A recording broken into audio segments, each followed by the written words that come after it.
back to the channel.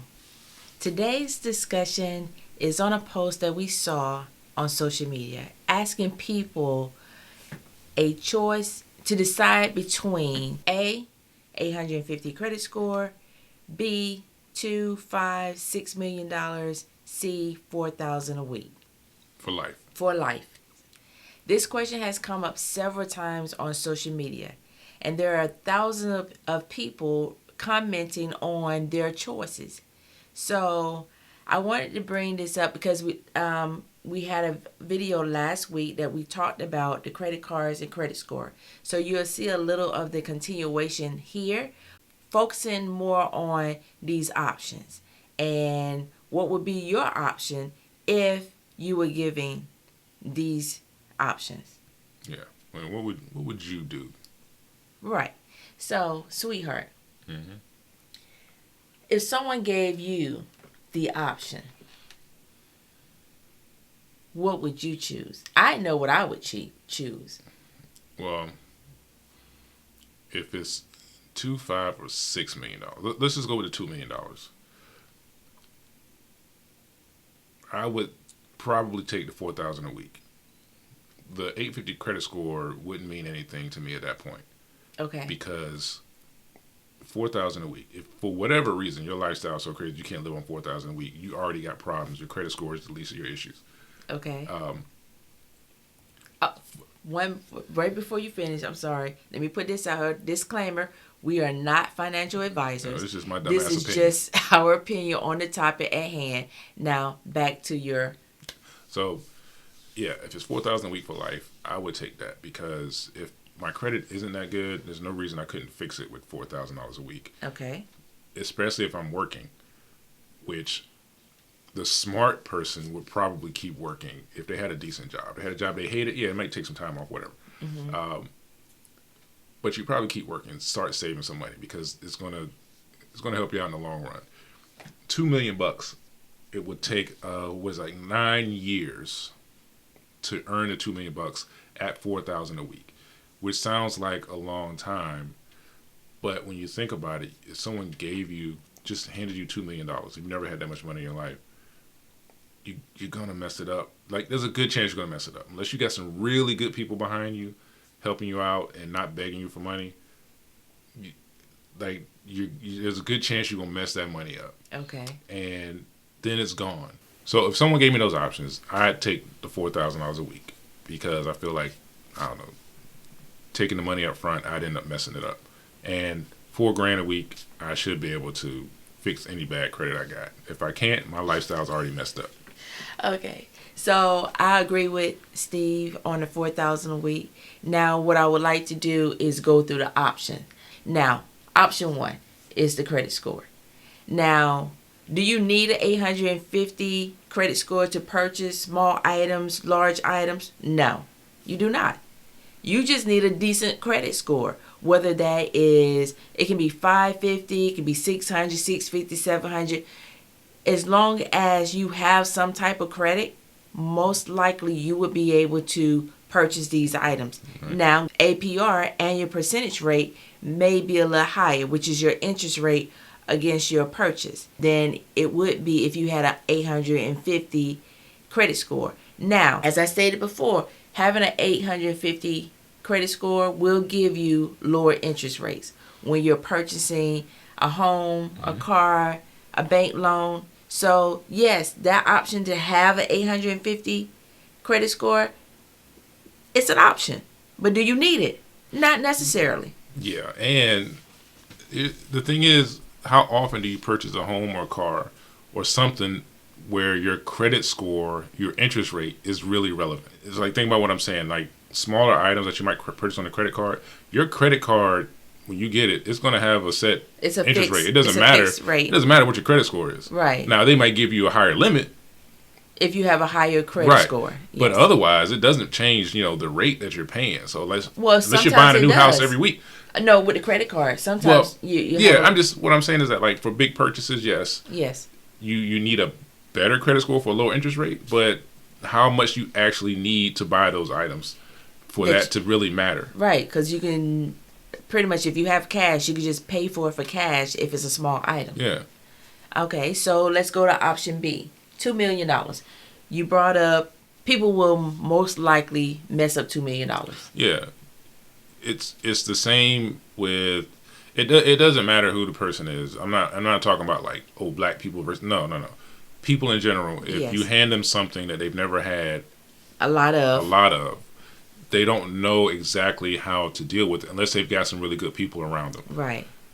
And or just some really good sense. There are people that have out there really good sense, and there are people out there who think have good sense until you give them $2 million. You mean financial sense, right? Just good sense, 'Cause yeah, you good could- financial sense. yes. So you think, yeah, this person's pretty good with money, and then someone hands them $2 million, and all of a sudden they got 50 grand. Now, granted, taking this option isn't a bad thing.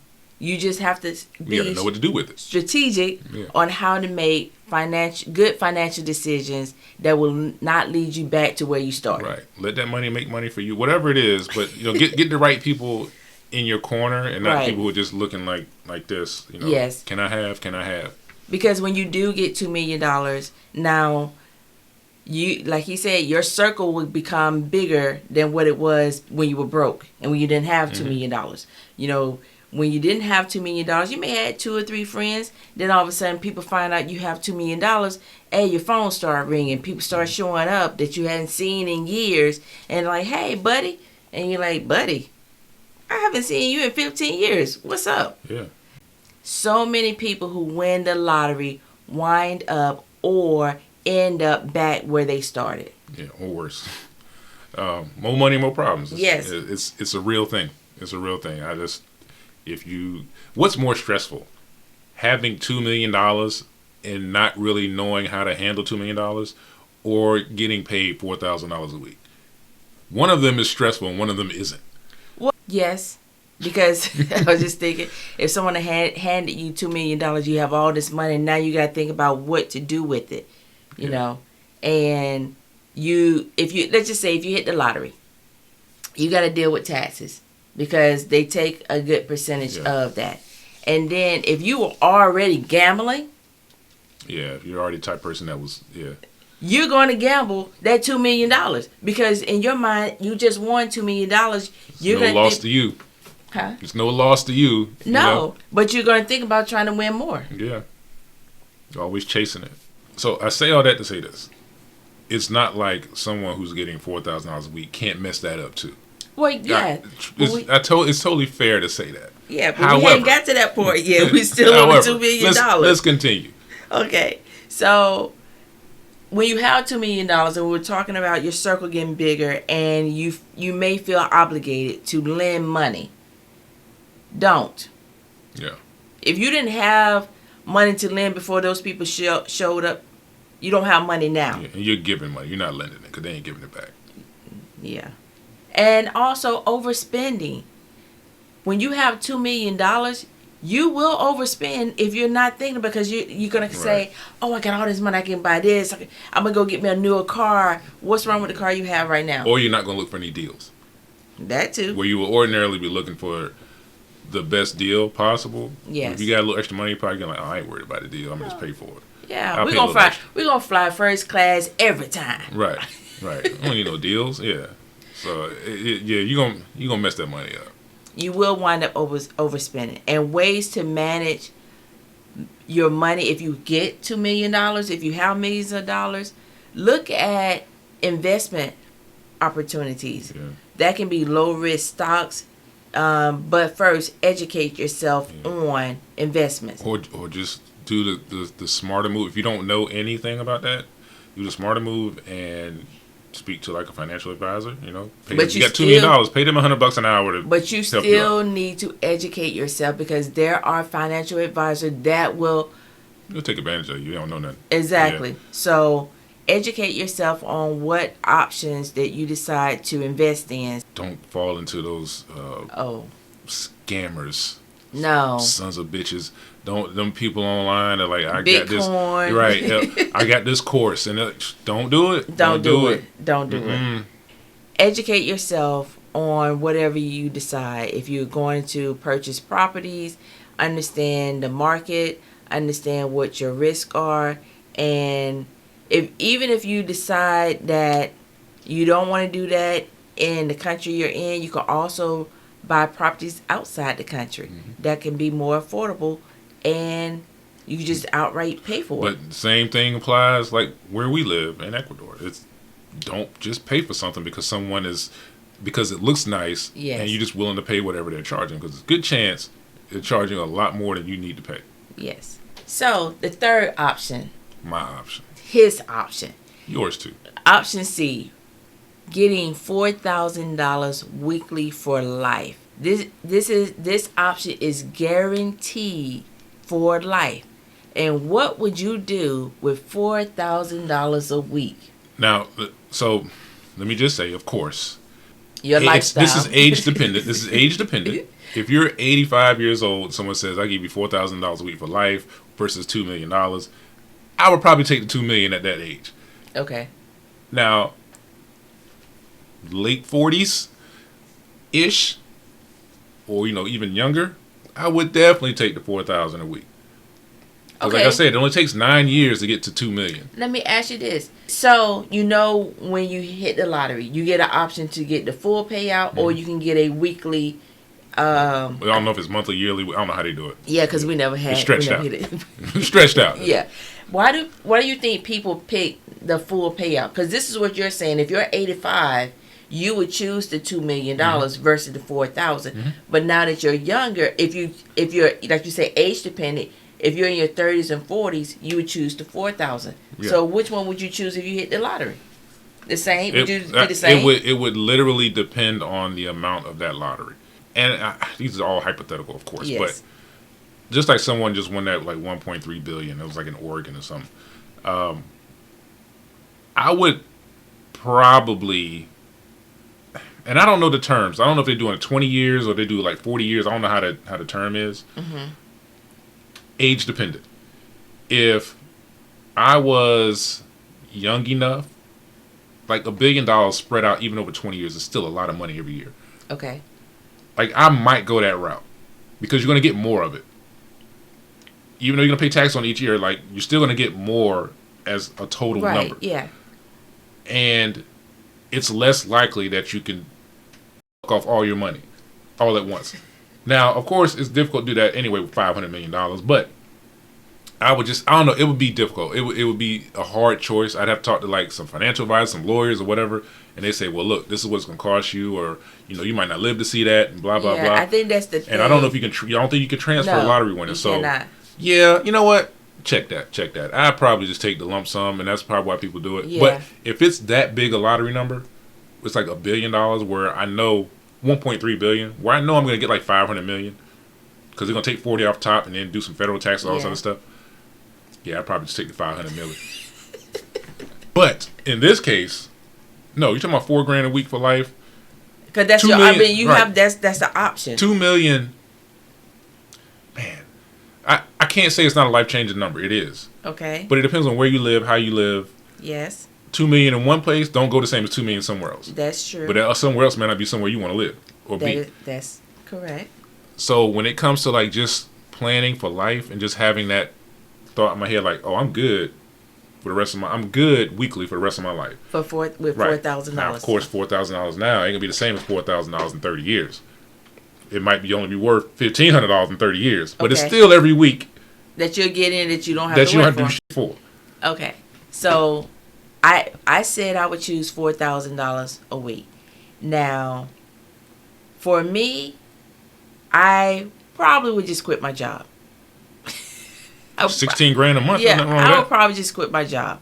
What sense does it make for me to go work for someone else? And especially like you said, if I don't like my job, You F gotta it. commute or whatever. F Like, it. what? Why am I dealing with this? no, I don't have to. $4,000 a week, and they just say it's tax free. She quit for half that.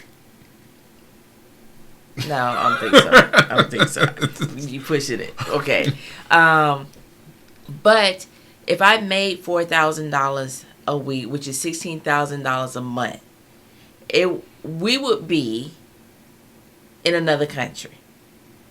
Yeah, if I was just someone just We would depositing be- $4,000 a week into I'm an just account, saying, yeah, we definitely. would be in another country and we would live our dreams like we're doing right now on less.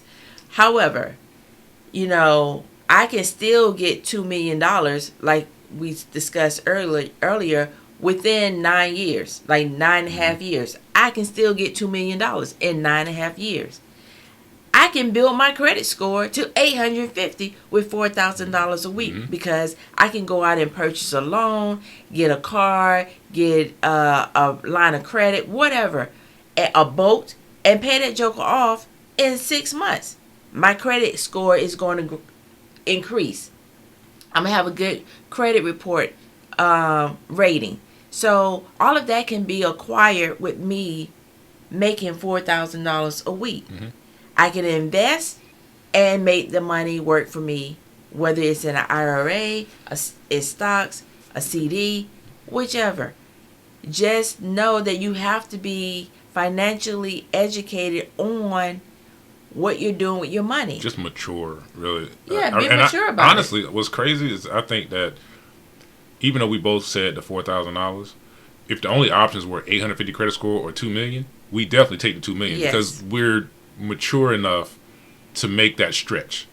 It's all about maturity. If you have a very mature person, I wouldn't even be mad at them for taking the $2 million. A fairly young person who's like, I'm gonna take $2 million. This is what I got blocked out. This is what I'm gonna do. Blah blah blah blah blah, and they're straight. Everybody ain't like that though. So I'm just saying, generally speaking, yeah, I take the $4,000. Now, when you take the $2 million, like Steven was saying, you need to be disciplined. You gotta be strategic about what you want to do and have goals. Now, you just take the $2 million and you like, I'm living it up. I'm wearing my Gucci belt. Give me some Jordans. I'm doing. Sit your ass down. That is not it. That's not life. That's not life, because once you buy that jewelry, it is depreciated within seconds. Yeah, if it's real. We just chase stuff that is not relevant to life.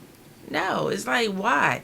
If you decide you want to move, let's just say you're in a house and you get $2 million and you feel like we want to live in a different neighborhood, a more secure, safer neighborhood. That's understandable if you can sell the house you're in, or if let's just say you're renting and you decide, don't go out and buy $1 million house. Yeah, that's dumb, because the taxes on that thing is still gonna crush you. Yes, you still gotta pay tax. When that other $1 million is gone, what you gonna do? So just be strategic about your options. Now, let's go to realistic options for people who are not given these choices but want to improve their credit. How can you improve your credit, build your credit on what you have right now? Let's just say you have no credit. The best way, as I stated before, we're not financial advisors. This is just our opinion. We know there are people out there that fix credit, however ways they do it. We ain't involved in all that. We don't know. No. We're just talking about the way that we would do it from the normal, average shit that we know. I feel like if you go out and get a secured credit card, if you have anywhere from $500 to $2,000 that you can just push aside, put it towards a secured credit card. Because when you have a secured credit card, you're borrowing against your money, and it's refundable. A secured credit card helps you with your credit rating, your credit score, and allows you to go rent a car, rent a hotel without using your debit card. I never understood why people use a debit card when they can get a secured credit card. That's a Visa, MasterCard. Visa's accepted everywhere. And you're not putting a hold on your funds in your bank account. The funds will be held on the credit card. And your funds in your bank account are free to do whatever you need to do with it.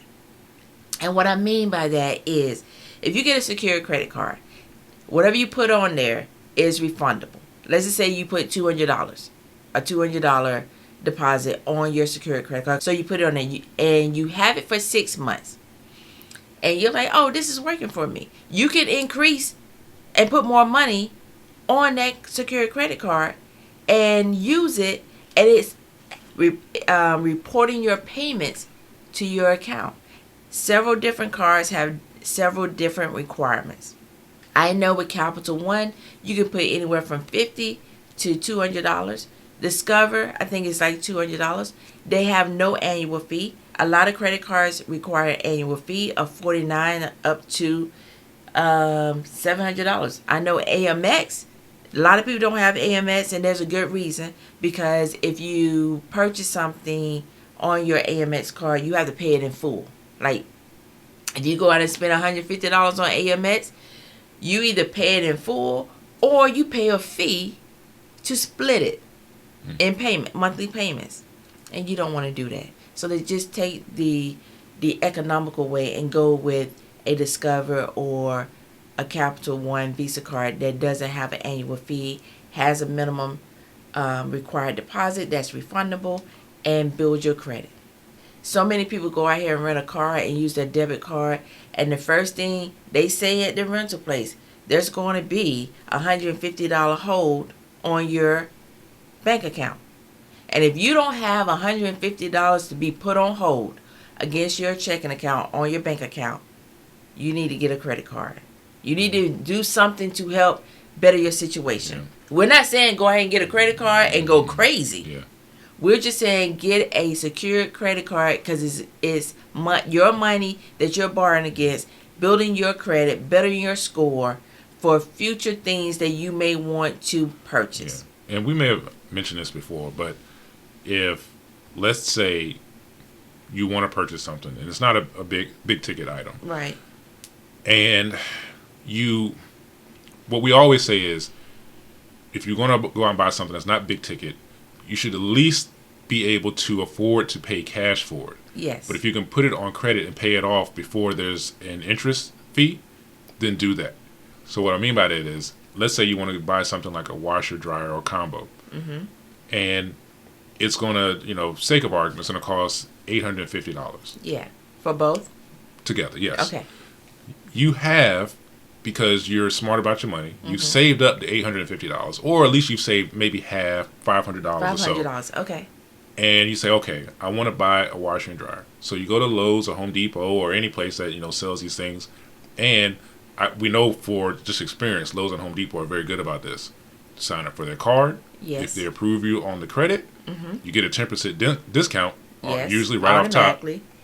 And they do 6 months, same as cash. Or you can do 12 months. Sometimes they have 12 months, yes. no interest fee. Yeah. I mean, interest. Right, interest and that's what you're looking for is, when do I have to start paying interest? So you get the card. You have at least half that money to pay off the purchase in your bank account. You use that card to buy the washer dryer. You make those payments like you're supposed to. You pay it off in whether 6 months, 8 months, whatever it is, before the interest starts accruing, where it's not actually costing you any more than what it actually costs. Yeah. And you're building credit. So once you paid off that item, you can wait, whatever it be, however many months. Let's say you need a lawnmower now, or whatever it is you need. Yeah. Purchase it with that card. Pay it off. Because these are items that you're purchasing, items on credit that are actually useful. Yes. That you're using. Right. They're not flashy. They're not for show. Now that we've returned after some technical difficulties, so we lost nearly 10 minutes of footage. So we're going to try to remember everything that we said that we weren't recording and start over. So I think where we left off was, if you have an emergency at home, whether it's a hot water heater, refrigerator, stove, those items are not inexpensive when you have to go and purchase them from wherever, whether you get it from Lowe's, Home Depot, or I don't know, back then they had Sears and they had it's crazy. We Montgomery Ward. We're referring to Sears as back then, but it's crazy. Sometimes having a store credit card or just a credit card is beneficial, because you don't have to pull money out of your account, like in a lump sum, to pay for that item. Yeah, and it's just, don't let people tell you that it's not good to have a credit card. It's just, the good thing about having a credit card is, like you said, emergencies. The bad thing is that if you're irresponsible with making payments, or irresponsible with the things that you buy on a purchase on a credit card, right? Because there's a difference between purchasing something that you need versus something that you want. Those emergencies can happen anywhere. Like if you're at the airport and you're stuck, and or they're just saying they're not flying out, and you're 2 hours away from your destination, Yeah. you can rent a car. And like we said before, having a debit card may not be an option. Because if you don't have enough money in your account to rent that car to get where you're going, that credit card can come in handy. Also, if your credit card is maxed out, you ain't doing shit anyway. You're stuck. So you need to be disciplined. Just responsible. Be responsible, make good choices, and just know having a credit card, having good credit can be very beneficial to doing some things that you may not want to just put all your money into. Yeah. So understand that sometimes the thing that you purchase is actually useful, and having that credit card in case of emergency can really come in handy. So don't let people tell you that, oh, you don't need credit card. Yeah, you do. You just got to be responsible. Yeah, you need to be responsible. And like we said, if you got a large sum of money in your account and you're like, hey, I don't need a credit card, you don't need a credit card. This whole conversation is irrelevant. You don't need a credit card. But for if you're trying to build credit, like we said before, you can open a secure credit card and borrow against your own money. And eventually, I would think that if you do a secure credit card and you make on-time payments, I'm pretty sure that credit company will allow you to open a regular credit card. And you may have a higher credit limit. Yeah. You may start off with $500 and wind up being at $5,000, maybe at $10,000. $20. Just don't mess it up. Yeah, like he said previously, don't go out there and just spend $10,000 because you got a $10,000 credit card limit, right, and then you can't pay it off. Or just do something dumb with it. Because taking somebody's dumb advice, don't just be smart about it. And yeah, that's the whole point of this conversation is don't be stupid. Yes. We talked about the choices that we would make. We both chose the $4,000 a week. We feel like it's just a better idea, right, for us. But if you're smart and the type of person that can take $2 million and make something out of it, hey, by all means. But I think the last option should be the credit score, because you can fix your credit score with either $2 million or $4,000 a week. So don't worry about that. I want to know honestly what y'all would do. Yes. What option would you take? Like, let us know in the comments. And why? Yeah. Why would you choose that option? If it is an 850 credit score, and because you have the money, whatever the case may be, right, if that's your if choice. That's your choice. We want to know. We want to know why. Because then I might be like, oh, you know what? Maybe I do want an 850 credit score. Nah, I don't. I don't care because I made my payments on time, so. Yeah. And we don't screw off with the money, and we pay for things on the cards that we can afford to actually pay for. We have the card so that we can keep credit, because we're down here in South America, and our credit score don't mean nothing. It don't mean a hill of beans, as my mom would say, down here. But we want to keep it. You never know for in case of emergency. We want to keep a decent credit score. Right. If I got to show up at the airport on a dime, here you go. Yeah. Put it on the card. Yep. And let's fly up out of here. So. Thank y'all for watching. Like, share, subscribe. We want to try to do more of these little fun videos and keep everyone entertained and keep ourselves busy so we're not bored. And try to give you some information on what we think, would be the best option. But, of course, that's our opinion. Our 2 cents. And our views. And, therefore, we hope you enjoy. Yeah, because our 2 cents ain't worth a wood nickel, as somebody might say back in the day. I've never heard that before, but okay. All right. Have a great day. See you later. Bye. Bye.